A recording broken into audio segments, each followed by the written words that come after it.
اخواني اعيد الجواب لان من ساعة جاوبنا وشوي الهواء عالي يمكن صوتي ياثر عليه الهواء. بالنسبة هل مطيرتي يتحكم بجين القوة؟ هو السؤال طبعا لقصد الجواب بالنسبة للسؤال ان جين القوة هو جين وراثي. إيه، يطلع طبعا يسحب من الأجداد، خاصة الحمام اللي جيناته قابلة للتوارث، يعني بين قوسين الحمام اللي تصلح. فكل اللي عليه المطيرشي هو عامل استكشاف وتتبع الدم هذا الجين هذا بحيث انه يوصل للزبدة، مثل ياخذ لبن يلقى ويدور الزبدة. فعامل استكشاف انك تتابع الفروخ الصغار هذول متابعة جيدة من بدايتهم، لأن هم اللي يونسونك مثل ما قلنا قبل هالمرة طول الموسم، يعني وتتابع بدواتهم وطريقة بدوتهم الصح، وجادة الإدارة والبدوة بالشكل السليم، بحيث أن لا تتعرض الفرخ هذا لأي خراب بالبداية، لأن إذا أخذ الخراب معه شاله معه بالبداية يصير مثل الطينة اللي تشكلها التشكيل، عقب ما بس ما تقدر تعيدها على التشكيل القديم، لازم تكسرها كسر. فبالنسبة لجين القوة هو جين يعني وراثي إلى جانب جين اللوت، يعني هذا يعني مو شغلات مكتسبة يكتسبها الطير خلال عمره أو خلال الطيارة أو خلال فترة تطيره. فبالنسبة لجين القوة، بالنسبة للفروخ لا تضطر تطير الفروخ كمجموعة تنباوع على أنك تشربهم هواء عالي ولا تشوف شنو النشاط فيهم. أنت قاعد تأثر مثل ما تفضل أخوي قبل هالمرة أبو خالد نفس الكلام، أنت قاعد تأثر.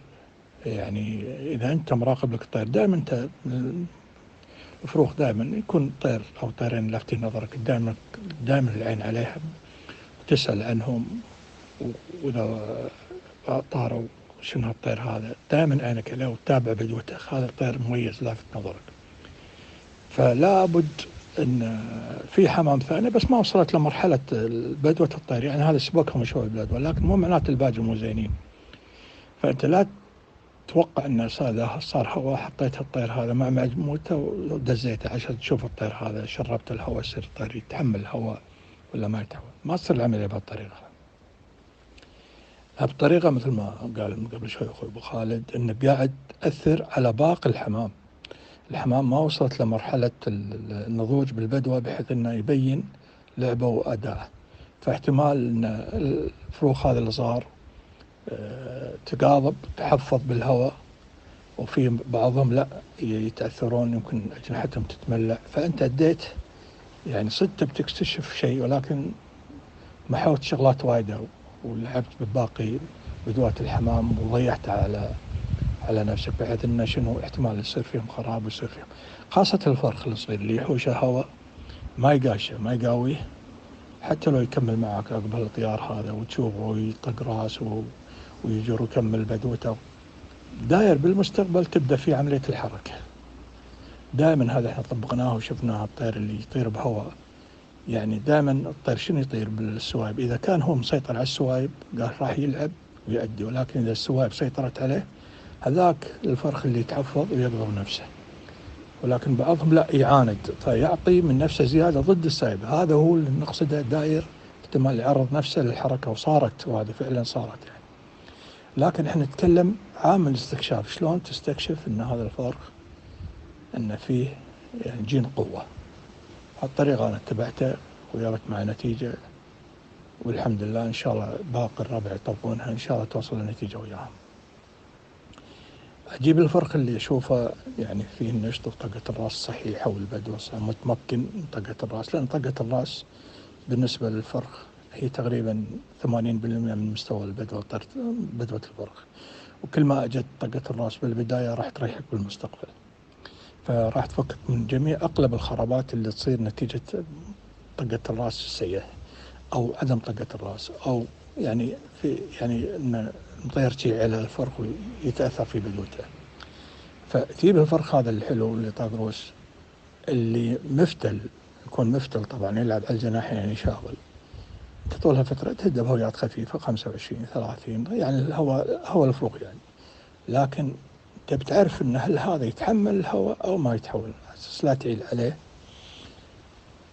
ولا تأثر على باقي المجموعة الوياه. تشيله من مجموعته تحطه مع فروخ العام، دور فيهم قوة، فيهم نشط نوعا ما، دور كبار مر عليهم الهويات، وتحطه معاهم بهواء يتأثر فيه الفرخ، اللي هو شنو الفرخ اللي يطير، قصدي اللي يطير بهواء 40 أول هو التحكيم، يعني 40 هو التحكيم 45 يكون سواي، بحيث انه تأثر فيه سواء، خاصة الشمال يفرق عن الكوس نحن حق فلة الفرخ، لكن الشمال تجي فيه فتوش سايبة ورا سايبة، هذا التأثر ما يجيد العملية إلا الطير الزين بالاطيار والأداء. فإذا طار مع المجموعة طقتها السايبة، طبيعي هو قاعد يشاغل، بس راح يتفاجأ بسايبة ما مرت عليه قبل هالمرة، فشي يسوي؟ راح يسحب. إذا سحب توازن، شوفه إذا سحب توازن ووقف قفل، ما قام يظل قاضب على وضع على محامه وفي ضرب السوايب، عقب لأن السابق شيء بسيط دفع مرة ثانية لقدام، هذا تأمل فيه، لأنه ما أعطى نفسه للسايبة، فكونه ما أعطى نفسه للسايبة يعني هذا في مجال أنه يطير بهواء داير أو هواء ثاني أقوى، ولكن بعملية التدريج. الحين شربت السايبة، شاف الوضع، تحمل، عرف السايبة، أخذ مقياس السايبة، تحفظ، هذا الطير ذكي، طير زين. غير الفرخ الثاني، هذا قصدي هذا الطير يفكك حق المستقبل، هذا اللي تحط فيه الأمل أنه يصير هوا، وصارت معي وأنا مجرب. لكن غير الطير الثاني، الفرخ الصغير اللي تطقه السايبة ويشاغل بسحبه لورا بطريقة نصله، ينصل لتحت، يروح بعضهم ينصل لين يطلع بالقاع، هذا خلاص، هذا سلم نفسه للسايبة، يعني ما عنده مقدرة يتحمل هذه، لأن عضلته ما تساعد ولا فيها ذاك النشط اللي بحيث أنك تنميه وتخلي الطير يدرج نفسه بالقوة. لأن عامل القوة تكون موجودة بالدم بالأساس كجين، ولكن أنت تزيدها بعملية المطايير واللياقة، فتزيد القوة. مثل الملاكم شلون يدس ملاكمة وفي قوة، ولكن يحتاج إلى تمارين قاسية شاقة، بحيث أنه يحافظ على الكتلة العضلية مالته والقوة بإدامة طويلة بوقت طويل. فبهالحالة أنت تقدر تنمي الفرق بهالطريقة هذه، تكتشف أن هذا الطير يمكن يفيدك حق المستقبل كطير هواء، درجة تحافظ على الحق داير، مثل الطفل الصغير اللي تحمله 5 كيلو، بعد فترة تحمله 10 كيلو ويقدر يشيلهم، داير تحمله 15 إلى 20 كيلو ويقدر يشيلهم. الموسم الثالث لا، خلاص دش هوام الطير تقدر يخليه يشيل 30-40 كيلو. فهذه عملية القوة، وشنو يتحكم فيها؟ ويتحكم فيها الجين الوراثي دائما، هي واللوت. لا اللوت لو فعلا اللوت مو جين انه يتحكم في طيارتي، كان الحين لوت تارس الشوارع. بارك الله فيكم.